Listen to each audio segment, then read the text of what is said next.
My name is Rob Traultoff. For the past 5 years, I've been living my life flat on my back. My spine is literally falling apart. If someone were to ask me 20 years ago or 30 years ago where I would be right now, being flat on my back with constant pain is not where I would have put myself. Rob has, I think, maybe 20 different medications. He takes maybe 50 pills a day. There are days where he literally just can't do anything. He's just laying there in pain.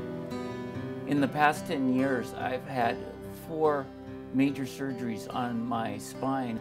After the major spinal reconstruction that we underwent at the Mayo Clinic, the surgeon came in and sat down and told Chris and I that I was going to be permanently disabled, and literally that I had to get used to the fact that I would no longer be able to continue my profession as a physician.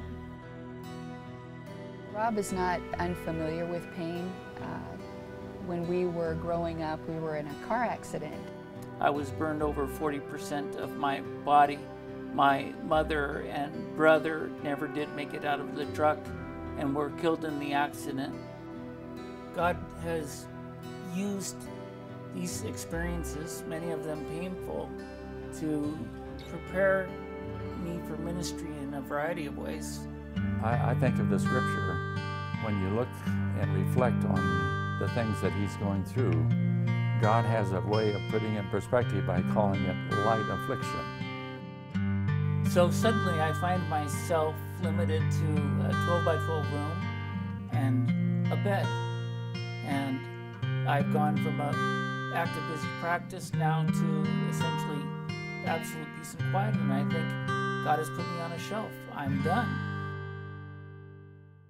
I started watching Saddleback online services, and Pastor Rick was consistently telling us that we should be living out our Christian lives in the small group setting. So I became involved in an online small group as a host right from flat on my back.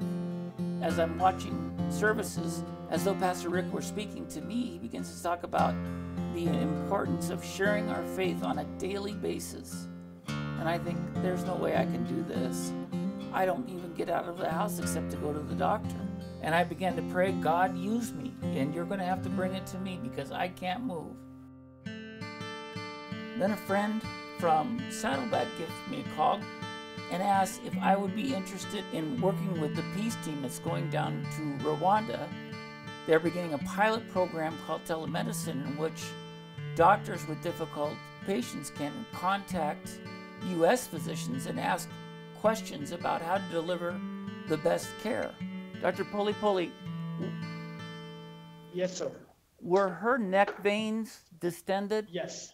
And So through the use of technology and via Skype, I'm able to connect with the physician in Rwanda face to face as they examine and talk about a patient. Now, instead of the doctors in Rwanda seeing the peace team several times a year with doctors, now they can contact a doctor in the U.S. that's a part of the peace team anytime using the technology. God's given me a wonderful second chance to be able to share my faith, to help care for patients literally around the world, using technology, being face to face with people that are out there and in the trenches, to watch how God answered those prayers. He's taken me off the shelf, dusted me off, and put me right back into action, all for His glory.